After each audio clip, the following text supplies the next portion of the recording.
कालू भंगी। मैंने इससे पहले 1000 बार कालू भंगी के बारे में लिखना चाहा है, लेकिन मेरी कलम हर बार यह सोचकर रुक गई है कि कालू भंगी के संबंध में लिखा ही क्या जा सकता है। भिन्न भिन्न कोणों से मैंने उसके जीवन को देखने, परखने, समझने की कोशिश की है, लेकिन कहीं वह टेढ़ी रेखा दिखाई नहीं देती जिससे कोई दिलचस्प कहानी बन सकती हो। दिलचस्प होना तो एक और, कोई सीधी सादी फीकी रूखी कहानी भी तो नहीं लिखी जा सकती कालू भंगी के संबंध में। फिर न जाने क्या बात है, हर कहानी को आरंभ करते हुए मेरे मस्तिष्क में कालू भंगी आ खड़ा होता है। मुझसे मुस्कुराकर पूछता है, छोटे साहब, मुझ पर कहानी नहीं लिखोगे? कितने वर्ष हो गए हैं तुम्हें कहानी लिखते हुए? 8 वर्ष। कितनी कहानियां लिखी हैं तुमने? 60 और 2 62। मुझ में क्या बुराई है छोटे साहब? तुम मेरे बारे में क्यों नहीं लिखते? देखो, कब से मैं उस कहानी की प्रतीक्षा में खड़ा हूँ। तुम्हारे मस्तिष्क के एक कोने में एक समय से हाथ बांधे खड़ा हूँ। छोटे साहब, मैं तो तुम्हारा पुराना सेवक हूँ, कालू भंगी। आखिर तुम मेरे बारे में क्यों नहीं लिखते? और मैं कुछ उत्तर नहीं दे पाता। इतना सीधा सपाट जीवन रहा है कालू भंगी का कि मैं उसके संबंध में कुछ भी तो नहीं लिख सकता। ऐसा नहीं है कि मैं उसके बारे में कुछ लिखना नहीं चाहता।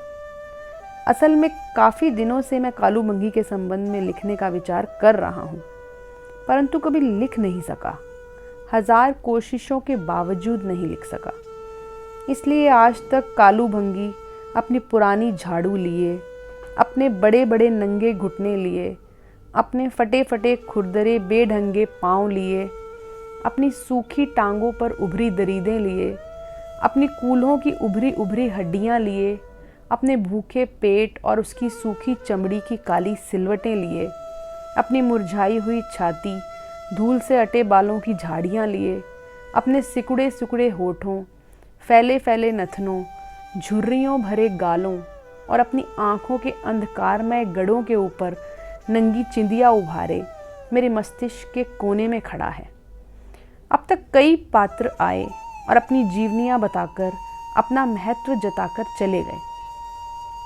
सुंदर स्त्रियाँ, सुंदर काल्पनिक मूर्तियाँ, शैतान के चेहरे इस मस्तिष्क के रंग रोगन से परिचित हुए। इसकी 4 दीवारी में अपने दीपक जलाकर चले गए, लेकिन कालू भंगी बराबर अपनी झाड़ू संभाले उसी तरह खड़ा रहा। उसने उस घर के भीतर आने वाले प्रत्येक पात्र को देखा है। उसे रोते हुए, गिड़गिड़ाते हुए, प्रेम करते हुए, घृणा करते हुए, सोते हुए, जागते हुए, कहकहे लगाते हुए, व्याख्यान देते हुए, जीवन के हर रंग में, हर सतह पर, हर मंजिल में देखा है। बचपन से बुढ़ापे और बुढ़ापे से मृत्यु तक उसने हर अपरिचित को इस घर के दरवाजे के भीतर झांकते हुए देखा है और उसे भीतर आते देखकर उसके लिए रास्ता साफ कर दिया है। वह स्वयं परे हट गया है, एक भंगी की तरह हटकर खड़ा हो गया है। यहाँ तक कि कथा आरंभ होकर समाप्त भी हो गई है। यहाँ तक कि पात्र और दर्शक दोनों विदा हो गए हैं, लेकिन कालू भंगी उसके बाद भी वहीं खड़ा है।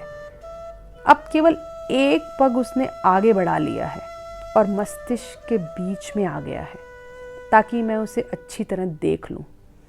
उसकी नंगी चिंदिया चमक रही है, होठों पर एक मूक प्रश्न है। एक समय से मैं उसे देख रहा हूँ। समझ में नहीं आता क्या लिखूंगा इसके बारे में, लेकिन आज यह भूत ऐसे नहीं मानेगा। इसे कई वर्षों तक टाला है, आज इसे भी विदा कर दूं। मैं 7 वर्ष का था जब मैंने पहली बार कालू भंगी को देखा। उसके 20 वर्ष बाद जब वह मरा, मैंने उसे इसी हालत में देखा। कोई फर्क ना था।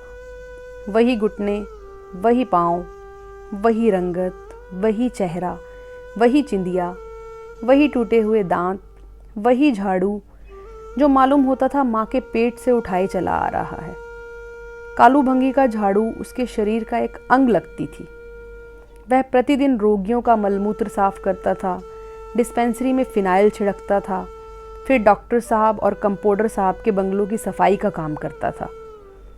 कंपाउंडर साहब की बकरी को और डॉक्टर साहब की गाय को चराने के लिए जंगल में ले जाता और दिन ढलते ही उन्हें वापस अस्पताल में ले आता और उन्हें थान पर बांधकर अपना खाना तैयार करता और उसे खाकर सो जाता। 20 वर्ष से मैं उसे यही काम करते हुए देख रहा था, प्रतिदिन नियम पूर्वक। इस बीच में वह कभी एक दिन के लिए भी बीमार नहीं हुआ। यह बात आश्चर्यजनक अवश्य थी, लेकिन इतनी भी नहीं कि केवल इसी के लिए एक कहानी लिखी जाए। खैर, यह कहानी तो जबरदस्ती लिखवाई जा रही है। 8 वर्ष से मैं इसे टालता आया हूँ, लेकिन यह व्यक्ति नहीं मानता, जबरदस्ती से काम ले रहा है। यह अत्याचार मुझ पर भी है और आप पर भी। मुझ पर इसलिए कि मुझे लिखना पड़ रहा है, आप पर इसलिए कि आपको इसे पढ़ना पड़ रहा है। यद्यपि इसमें ऐसी कोई बात है ही नहीं जिसके लिए सिरदर्दी मोल ली जाए, लेकिन क्या किया जाए। कालू भंगी की मौन दृष्टि के भीतर एक ऐसा विनय निहित है, एक ऐसी विवश मूकता, ऐसी गहराई है कि मुझे उसके बारे में लिखना पड़ रहा है। और लिखते लिखते यह भी सोचता हूँ कि उसके जीवन के संबंध में क्या लिखूँगा। कोई पहलू भी तो ऐसा नहीं जो दिलचस्प हो, कोई कोना ऐसा नहीं जो अंधकारमय हो, कोई कोण ऐसा नहीं जो चुंबक जैसा आकर्षण रखता हो।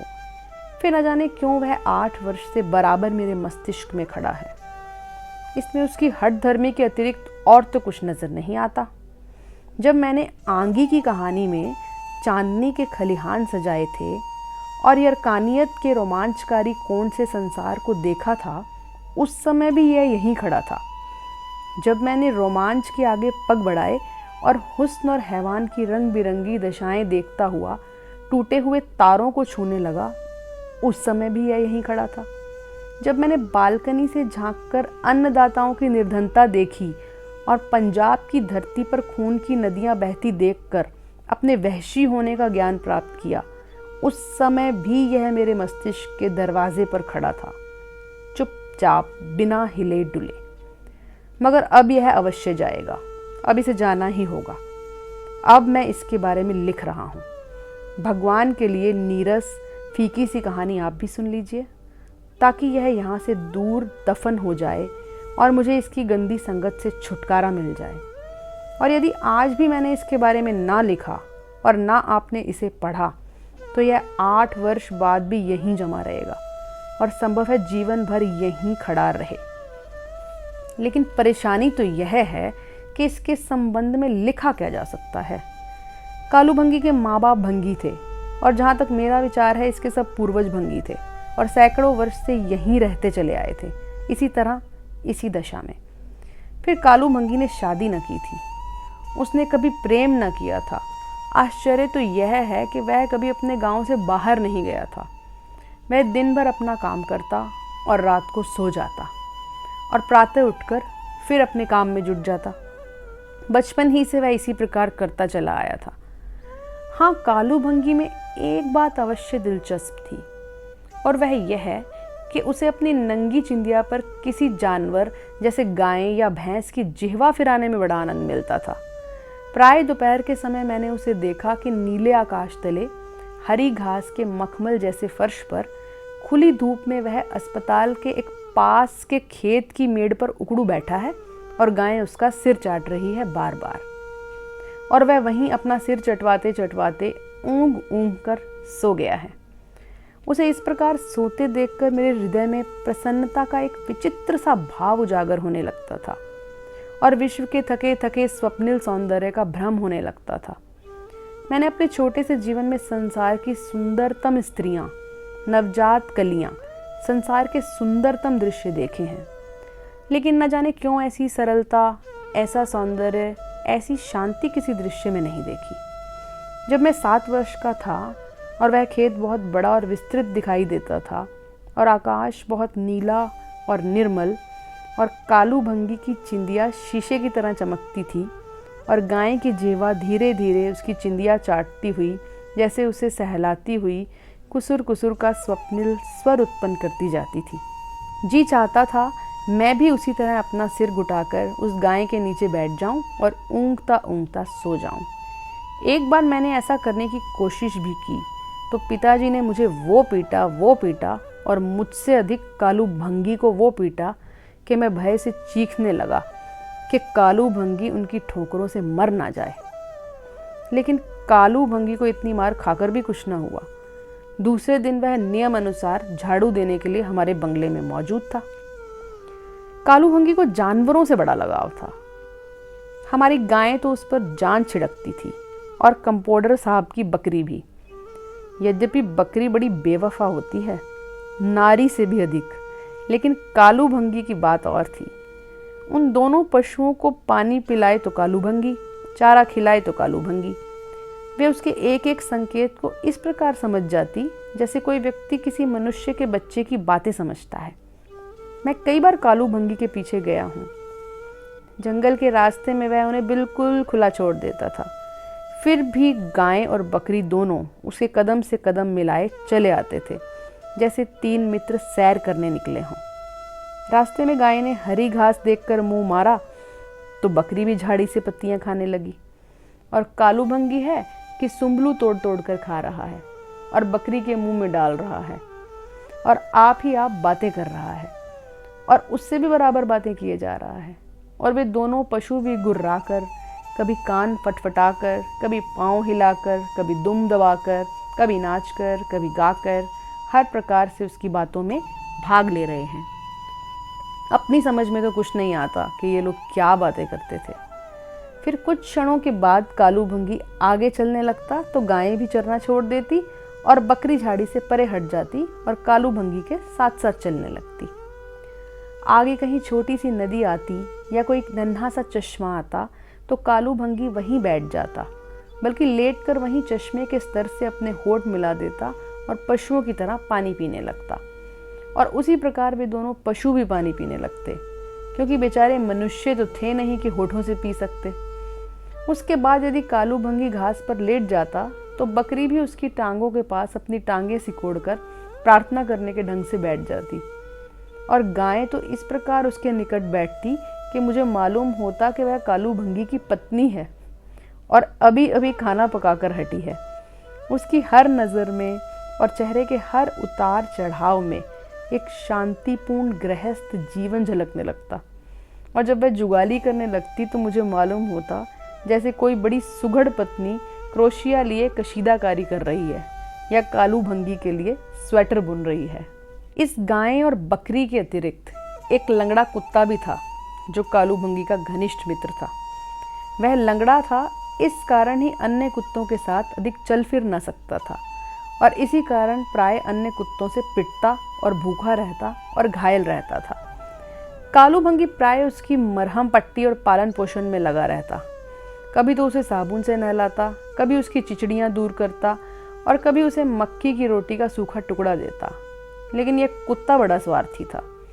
दिन में केवल 2 बार कालू भंगी से मिलता, दोपहर को और शाम को, और खाना खाकर घाव पर मरहम लगवाकर फिर घूमने के लिए चल देता।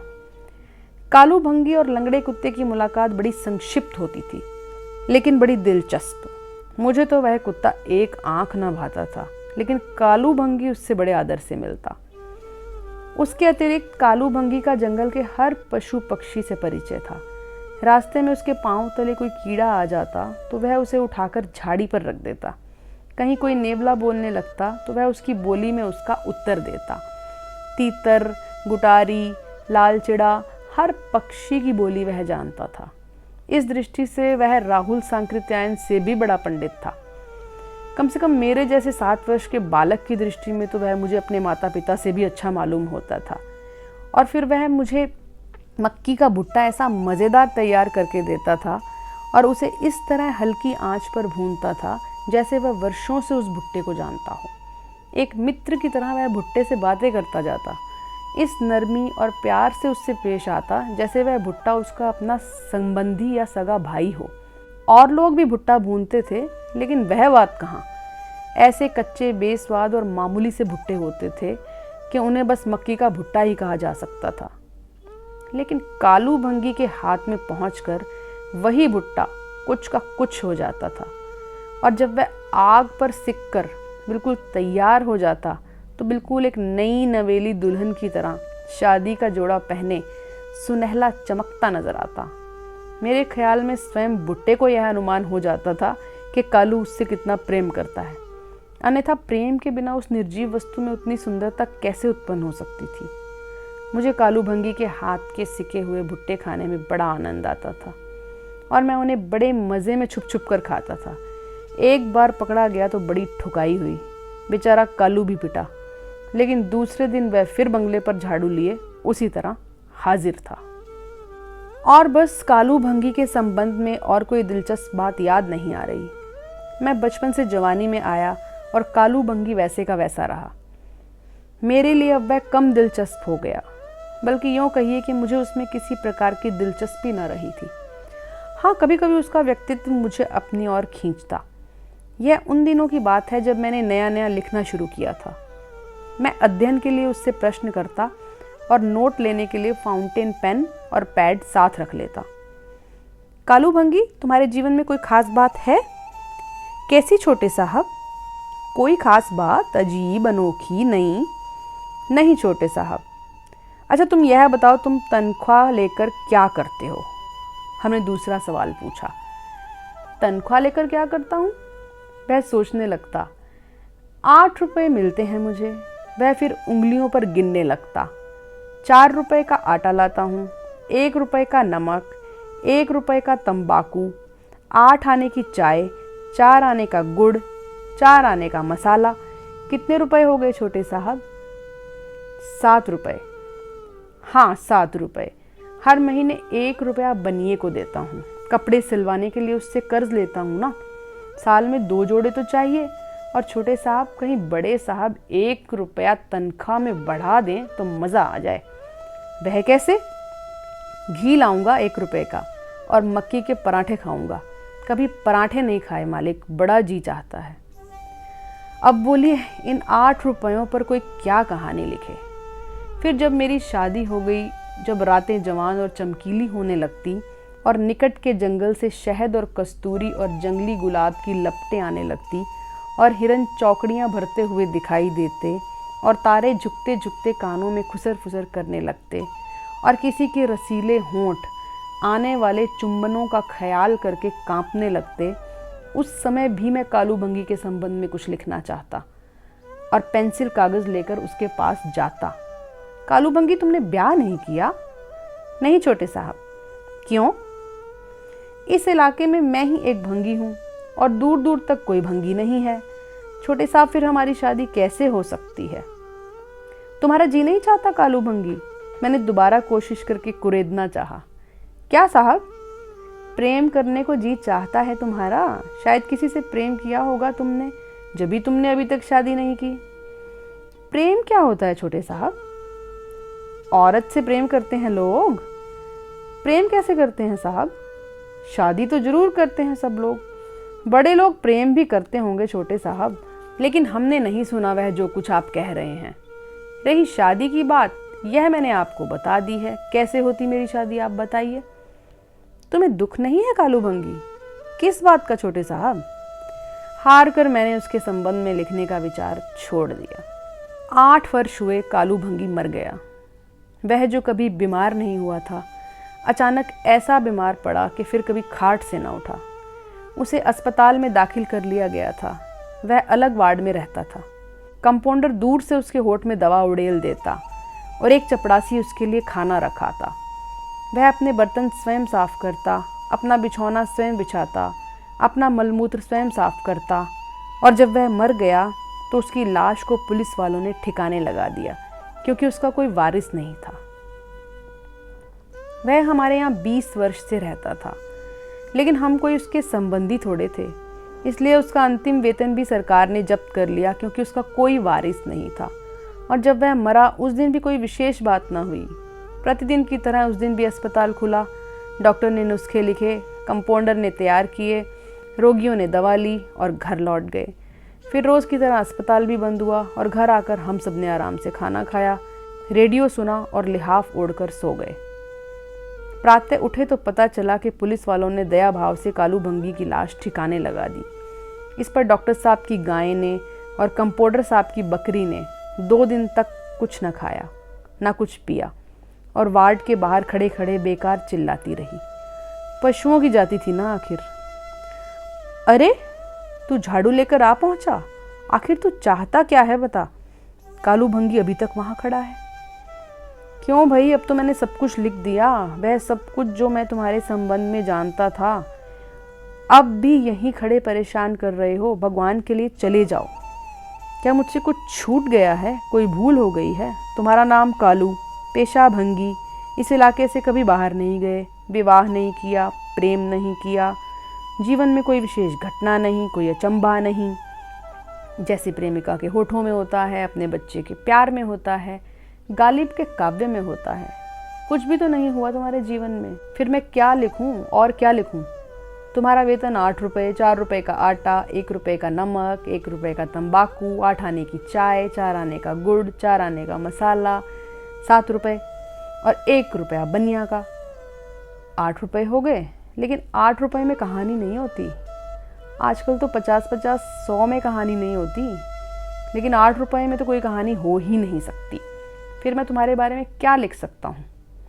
अब खिलजी ही को लो, अस्पताल में कंपाउंडर है, 32 रुपये वेतन पाता है। पुरखाओं में निचले मध्यम वर्ग के माँ बाप मिले थे जिन्होंने मिडिल तक पढ़ा दिया। फिर खिलजी ने कंपाउंडरी की परीक्षा पास कर ली। वह जवान है, उसके चेहरे पर रंग है, यह जवानी, यह रंगत कुछ चाहती है। वह श्वेत लट्ठे की सलवार पहन सकता है, कमीज पर कलफ लगा सकता है, बालों में सुगंधित तेल लगाकर कंघी कर सकता है। सरकार ने उसे रहने के लिए एक छोटा सा क्वार्टर भी दे रखा है। डॉक्टर चूक जाए तो फीस भी झाड़ लेता है और सुंदर रोगिणियों से प्रेम भी कर लेता है। वह नूरा और खिलजी की घटना तुम्हें याद होगी। नूरा भीता से आई थी, 16-17 वर्ष की अल्लड़ जवानी, 4 कोस से ही सिनेमा के रंगीन विज्ञापन की तरह नजर आ जाती थी। बड़ी मूर्ख थी वह, अपने गांव के 2 नौजवानों का प्रेम पाए बैठी थी। जब नंबरदार का लड़का दिखाई देता तो उसका मन उधर मुड़ने लगता और वह कोई निश्चय ही न कर पाती। अधिकतर लोग प्रेम को एक बिल्कुल स्पष्ट और निश्चित बात मानते हैं, जबकि वास्तव में यह बिल्कुल अनिश्चित और असमंजस की हालत लिए होता है। अर्थात प्रेम उससे भी है, इससे भी है और फिर शायद कहीं नहीं है, और है भी तो ऐसा साम्य कि इधर नजर चूकी उधर प्रेम गायब। सच्चाई अवश्य होती है, लेकिन स्थिरता नहीं होती। इसीलिए तो नूरा कोई निश्चय न कर पाती थी। उसका हृदय नंबरदार के बेटे के लिए भी धड़कता था और पटवारी के पूत के लिए भी। उसके होंठ नंबरदार के बेटे के होठों से मिल जाने के लिए बेचैन हो उठते और पटवारी के पूत की आंखों में आंखें डालते ही उसका हृदय यूं कांपने लगता जैसे चारों ओर समंदर हो, चारों ओर लहरें हों और एक अकेली नाव हो और नाजुक सी पतवार हो और कोई ना हो और नाव डोलने लगे, हौले हौले डोलती जाए और नाजुक सी पतवार नाजुक से हाथों में चलती चलती थम जाए और श्वास रुकते रुकते रुक सा जाए और आँख झुकती झुकती झुक सी जाए और केश बिखरते बिखरते बिखर से जाएं और लहरें घूम घूम कर घूमती हुई मालूम हों और बड़े बड़े दायरे फैलते फैलते फैल जाएं और फिर चारों ओर सन्नाटा फैल जाए और हृदय एकदम धक से रह जाए और कोई अपनी बाहों में भींच ले। हाय, पटवारी के बेटे को देखने से ऐसी ही हालत होती थी नूरा की और वह कोई निश्चय न कर पाती थी। नंबरदार का बेटा, पटवारी का बेटा, पटवारी का बेटा, नंबरदार का बेटा। वह दोनों को वचन दे चुकी थी, दोनों से शादी करने का इकरार कर चुकी थी, दोनों पर मर मिटी थी। परिणाम यह हुआ कि वे आपस में लड़ते लड़ते लहूलुहान हो गए और जब जवानी का बहुत सा लहू रगों से निकल गया तो उन्हें अपनी मूर्खता पर बहुत क्रोध आया और पहले नंबरदार का बेटा नूरा के पास पहुंचा और अपनी छुरी से उसका वध करना चाहा और नूरा की भुजा पर घाव आए और फिर पटवारी का पूत आया और उसने उसकी जान लेनी चाहिए और नूरा के पांव पर घाव आए, परंतु वह बच गई क्योंकि वह समय पर अस्पताल लाई गई थी और यहाँ उसकी चिकित्सा शुरू हो गई। आखिर अस्पताल वाले भी मनुष्य होते हैं। सुंदरता दिलों पर प्रभाव डालती है, इंजेक्शन की तरह उसका थोड़ा बहुत प्रभाव अवश्य होता है, किसी पर कम किसी पर अधिक। डॉक्टर साहब पर कम था, कंपाउंडर पर अधिक था। खिलजी नूरा की सेवा में तन मन से लगा रहा। नूरा से पहले बेगमा, बेगमा से पहले रेशमा और रेशमा से पहले जानकी के साथ भी ऐसा ही हुआ था। लेकिन वह खिलजी के असफल प्रेम थे, क्योंकि वे औरतें ब्याही हुई थी।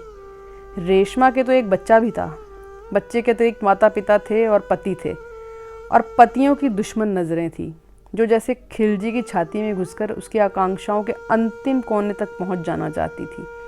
खिलजी क्या कर सकता था? विवश होकर रह जाता। उसने बेगमा से प्रेम किया, रेशमा और जानकी से भी। वह प्रतिदिन बेगमा के भाई को मिठाई खिलाता था, रेशमा के नन्हे से बेटे को दिन भर उठाए फिरता था। जानकी को फूलों से बड़ा प्रेम था। वह प्रतिदिन प्रातः उठकर मुंह अंधेरे जंगल की ओर चला जाता और सुंदर फूलों के गुच्छे तोड़कर उसके लिए लाता। सर्वोत्तम औषधियाँ, सर्वोत्तम खाने, सर्वोत्तम देखभाल। लेकिन समय आने पर जब बेगमा अच्छी हुई तो रोते रोते अपने पति के साथ चली गई, और जब रेशमा अच्छी हुई तो अपने बेटे को लेकर चली गई, और जानकी अच्छी हुई तो चलते समय उसने खिलजी के दिए हुए फूल अपनी छाती से लगाए, उसकी आंखें भर आई, और फिर उसने अपने पति का हाथ थाम लिया और चलते चलते घाटी की ओट में गायब हो गई। घाटी के अंतिम छोर पर पहुंचकर उसने मुड़कर खिलजी की ओर देखा, और खिलजी मुंह फेरकर वार्ड की दीवार के सहारे से लगकर रोने लगा। रेशमा के विदा होते समय भी वह उसी प्रकार से रोया था। बेगमा के जाते समय भी उसी प्रकार, उसी दुख के वशीभूत होकर रोता था। लेकिन खिलजी के लिए ना रेशमा रुकी, ना बेगमा, ना जानकी, और अब कितने वर्षों के बाद नूरा आई थी, और उसका हृदय उसी प्रकार धड़कने लगा था, और यह धड़कन दिन प्रतिदिन बढ़ती चली जाती थी। शुरू में तो नूरा की हालत बुरी थी, उसका बचना कठिन था, लेकिन खिलजी की अथक कोशिशों से घाव भरते चले गए। पीप कम होती गई, दुर्गंध दूर होती गई, सूजन गायब होती गई। नूरा की आंखों में चमक और उसके सफ़ेद चेहरे पर स्वास्थ्य की लालिमा आती गई। और जिस दिन खिलजी ने उसकी बाहों की पट्टी उतारी तो नूरा विनय भाव के वशीभूत हो उसकी छाती से लिपटकर रोने लगी।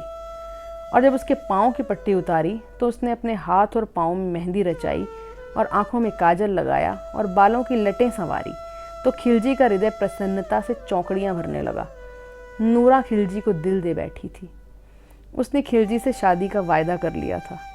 नंबरदार का बेटा और पटवारी का बेटा दोनों बारी बारी कई बार उसे देखने के लिए आए, उससे क्षमा मांगने के लिए, उससे शादी का वचन लेने के लिए अस्पताल आए, और नूरा उन्हें देखकर हर बार घबराकर कांपने लगती, मुड़ मुड़कर देखने लगती, और उस समय तक उसे चैन न पड़ता जब तक कि वे लोग चले न जाते और खिलजी उसके हाथ को अपने हाथ में न ले लेता। और जब वे बिल्कुल अच्छी हो गई तो सारा गांव, उसका अपना गांव, उसे देखने के लिए उमड़ पड़ा। गांव की छोरी अच्छी हो गई थी डॉक्टर साहब और कंपाउंडर साहब की कृपा से, और नूरा के माँ बाप बिछे जाते थे, और आज तो नंबरदार भी आया था और पटवारी भी, और वे दोनों मूर्ख लड़के भी, जो अब नूरा को देख देख कर अपने किए पर पछता रहे थे। और फिर नूरा ने अपनी माँ का सहारा लिया और काजल में तैरती हुई डबडबाई आंखों से खिलजी की ओर देखा और चुपचाप अपने गांव चली गई। सारा गांव उसे लेने आया था, और उसके कदमों के पीछे पीछे नंबरदार के बेटे और पटवारी के बेटे के कदम थे, और ये कदम और दूसरे कदम और दूसरे कदम और सैकड़ों कदम जो नूरा के साथ चल रहे थे, खिलजी की छाती की घाटी पर से गुजरते गए और पीछे एक धुंधला धूल से अटा हुआ मार्ग छोड़ गए। और कोई वार्ड की दीवार के साथ लगकर सिसकियाँ लेने लगा। बड़ा सुंदर रोमांच भरा जीवन था। खिलजी 32 रुपये वेतन पाता था, 15-20 रुपया ऊपर से कमा लेता था। खिलजी जो जवान था, जो प्रेम करता था, जो एक छोटे से बंगले में रहता था, जो अच्छे लेखकों की कहानियाँ पढ़ता था और प्रेम में रोता था। कैसा दिलचस्प रोमांच और प्रसन्नता भरा जीवन था खिलजी का। लेकिन कालू भंगी के संबंध में क्या कह सकता हूँ मैं, सिवाय इसके कि कालू भंगी ने बेगमा की लहू और पीप से भरी पट्टियाँ धोई, कालू भंगी ने बेगमा का मलमूत्र साफ किया, कालू भंगी ने रेशमा की गंदी पट्टियाँ साफ की, कालू भंगी रेशमा के बेटे को मक्की के भुट्टे खिलाता था, कालू भंगी ने जानकी की गंदी पट्टियाँ धोई और प्रतिदिन उसके कमरे में फिनाइल छिड़कता रहा और शाम से पहले वार्ड की खिड़की बंद करता रहा और अंगीठी में लकड़ियाँ जलाता रहा ताकि जानकी को शीत न लगे। कालू भंगी नूरा का पाखाना उठाता रहा 3 मास 10 दिन तक। कालू भंगी ने रेशमा को जाते हुए देखा, उसने जानकी को जाते हुए देखा, उसने नूरा को जाते हुए देखा, लेकिन वह कभी दीवार से लगकर नहीं रोया। वह पहले तो कुछ क्षणों के लिए हैरान हो जाता, फिर उसी आश्चर्य से अपना सिर खुजाने लगता, और जब कोई बात उसकी समझ में ना आती तो वह अस्पतालों के नीचे खेतों में चला जाता और गाय से अपनी चिंदिया चटवाने लगता। परंतु इसका वर्णन तो मैं पहले कर चुका हूँ, फिर और क्या लिखूँ तुम्हारे बारे में कालू भंगी? सब कुछ तो कह दिया जो कहना था, जो कुछ तुम कह रहे हो। तुम्हारा वेतन 32 रुपया होता, तुम मिडिल पास या फेल होते, तुम्हें विरासत में कुछ सभ्यता, संस्कृति, कुछ थोड़ा सा मानव उल्लास और उस उल्लास का शिखर मिला होता, तो मैं तुम्हारे संबंध में कोई कहानी लिखता। अब तुम्हारे 8 रुपये में मैं क्या कहानी लिखूं? हर बार उन 8 रुपयों का उलट फेर कर देता हूँ। 4 रुपये का आटा, 1 रुपये का नमक, 1 रुपये का तंबाकू, 8 आने की चाय, 4 आने का गुड़, 4 आने का मसाला, 7 रुपये, और 1 रुपया बनिए का, 8 रुपये हो गए। कालू भंगी, तुम्हारी कहानी कैसे बनेगी? तुम्हारी कहानी मुझसे न लिखी जाएगी। चले जाओ, देखो मैं तुम्हारे सामने हाथ जोड़ता हूँ। लेकिन यह मनहूस अभी तक यहीं खड़ा है, अपने पीले पीले गंदे दांत निकाले, अपनी फूटी हंसी हंस रहा है। तू ऐसे नहीं जाएगा। अच्छा भाई, अब मैं फिर अपनी स्मृतियों की राख कुरेदता हूँ। शायद तेरे लिए अब मुझे 32 रुपयों से नीचे उतरना पड़ेगा और बख्तियार चपड़ासी का सहारा लेना पड़ेगा। बख्तियार चपड़ासी को 15 रुपये वेतन मिलता है, और जब कभी वह डॉक्टर या कंपाउंडर या वैक्सीनेटर के साथ दौरे पर जाता है तो उसे डबल भत्ता और सफ़र खर्च भी मिलता है। फिर गांव में उसकी अपनी ज़मीन भी है और एक छोटा सा मकान भी, जिसके 3 और चीड़ के ऊंचे ऊंचे वृक्ष हैं, और एक सुंदर सा बगीचा है जो उसकी पत्नी ने लगाया है। उसमें उसने कड़म का साग बोया है, और पालक और मूलियाँ और शलजम और हरी मिर्चें और बड़ी झल्लें और कद्दू, जो गर्मियों की धूप में सुखाए जाते हैं और सर्दियों में जब बर्फ़ पड़ती है और हरियाली मर जाती है तो खाए जाते हैं। बख्तियार की पत्नी यह सब कुछ जानती है। बख्तियार के 3 बच्चे हैं, उसकी बूढ़ी माँ है जो सदैव बहू से झगड़ा करती रहती है। एक बार बख्तियार की माँ अपनी बहू से झगड़ा करके घर चली गई थी। उस दिन आकाश पर गहरे बादल छाए हुए थे, मारे पाले के दांत बज रहे थे। घर से बख्तियार का बड़ा लड़का अम्मा के साथ दादी के चले जाने की सूचना लेकर दौड़ता दौड़ता अस्पताल आया था। बख्तियार उसी समय अपनी माँ को वापस लाने के लिए कालू भंगी के साथ चल दिया था। वे दिन भर उसे जंगल में ढूंढते रहे, वह और कालू भंगी और बख्तियार की पत्नी। बहू अपने किए पर पछता रही थी, अपनी सास को ऊंची आवाज़ें देने के साथ साथ रोती जाती थी। आकाश पर बादल छाए हुए थे और सर्दी से हाथ पांव सुन्न हुए जाते थे और पांव तले चीड़ के सूखे झूमर फिसले जाते थे। फिर वर्षा शुरू हो गई, बर्फ पड़ने लगी और चारों तरफ गहरी चुप्पी छा गई, जैसे एक गहरी मृत्यु ने अपने दरवाजे खोल दिए हों और बर्फ की परियों को पंक्ति में बाहर धरती पर भेज दिया हो। बर्फ के गोले धरती पर गिरते गए, मौन शांत सफ़ेद मखमल घाटियों, वादियों और चोटियों पर फैल गई। अम्मा, बख्तियार की पत्नी जोर से चिल्लाई। अम्मा, बख्तियार चिल्लाया। अम्मा, कालू भंगी ने आवाज़ दी। जंगल गूंजकर मौन हो गया। फिर कालू भंगी ने कहा, मेरा ख्याल है वह नक्कर गई होगी, तुम्हारे मामू के पास। नक्कर से 2 कोस इधर उन्हें बख्तियार की अम्मा मिली। बर्फ गिर रही थी और वह चली जा रही थी, गिरती पड़ती, लुढ़कती, थमती, हाँफती, कांपती आगे बढ़ती चली जा रही थी। और जब बख्तियार ने उसे पकड़ा तो एक क्षण के लिए उसने प्रतिरोध किया, फिर वह उसकी बाँह पर गिरकर मूर्छित हो गई और बख्तियार की पत्नी ने उसे थाम लिया और रास्ता भर वे उसे बारी बारी से उठाते चले आए। और जब लोग वापस घर पहुँचे तो बिल्कुल अंधेरा हो चुका था और उन्हें वापस आते देखकर बच्चे रोने लगे और कालू भंगी एक और होकर खड़ा हो गया और अपना सिर खुजाने लगा और इधर उधर देखने लगा। फिर उसने धीरे से दरवाज़ा खोला और वहाँ से चला आया। हाँ, बख्तियार के जीवन में भी कहानियाँ हैं, छोटी छोटी सुंदर कहानियाँ, लेकिन कालू भंगी, मैं तुम्हारे बारे में क्या लिख सकता हूँ? मैं अस्पताल के प्रत्येक व्यक्ति के बारे में कुछ न कुछ अवश्य लिख सकता हूँ, लेकिन तुम्हारे संबंध में इतना कुछ कुरेदने के बाद भी समझ नहीं आता कि तुम्हारा क्या किया जाए। भगवान के लिए अब तो चले जाओ, बहुत सता लिया तुमने। लेकिन मुझे मालूम है यह जाएगा नहीं, इसी प्रकार मेरे मस्तिष्क पर सवार रहेगा और मेरी कहानियों में अपनी गंदी झाड़ू लिए खड़ा रहेगा। अब मैं समझता हूँ तू क्या चाहता है। तू वह कहानी सुनना चाहता है जो अभी हुई नहीं लेकिन हो सकती थी। मैं तेरे पाँव से आरंभ करता हूँ। सुन, तू चाहता है ना कि कोई तेरे गंदे खुरदरे पाँव धो डाले, धो धोकर उनसे गंदगी दूर करे, उनकी बीमारियों पर मरहम लगाए। तू चाहता है तेरे घुटनों की उभरी हुई हड्डियाँ मांस में छिप जाएं, तेरी जांघों में कठोरता और बल आ जाए, तेरे पेट की मुरझाई हुई सलवटें गायब हो जाएं, तेरी कमज़ोर छाती के धूल से अटे हुए बाल गायब हो जाएं। तू चाहता है कोई तेरे होठों में रस डाल दे, उन्हें वाक शक्ति प्रदान कर दे, तेरी आंखों में चमक डाल दे, तेरे गालों में लहू भर दे, तेरी चिंदिया को घने बालों में ढक दे, तुझे साफ सुथरे वस्त्र दे दे, तेरे इर्द गिर्द एक छोटी सी चार दीवारी खड़ी कर दे, सुंदर स्वच्छ। उनमें तेरी पत्नी राज करे, तेरे बच्चे कह कहे लगाते फिरें। जो कुछ तू चाहता है वह मैं नहीं कर सकता। मैं तेरे टूटे फूटे दांतों की हंसी पहचानता हूँ। जब तू गाय से अपना सिर चटवाता है तो मुझे मालूम होता है कि तू अपनी कल्पना में अपनी पत्नी को देखता है, जो तेरे बालों में अपनी उंगलियां फेरकर तेरा सिर सहलाती है। यहाँ तक कि तेरी आंखें बंद हो जाती हैं, तेरा सिर झुक जाता है और तू उसकी कृपालु गोद में सो जाता है।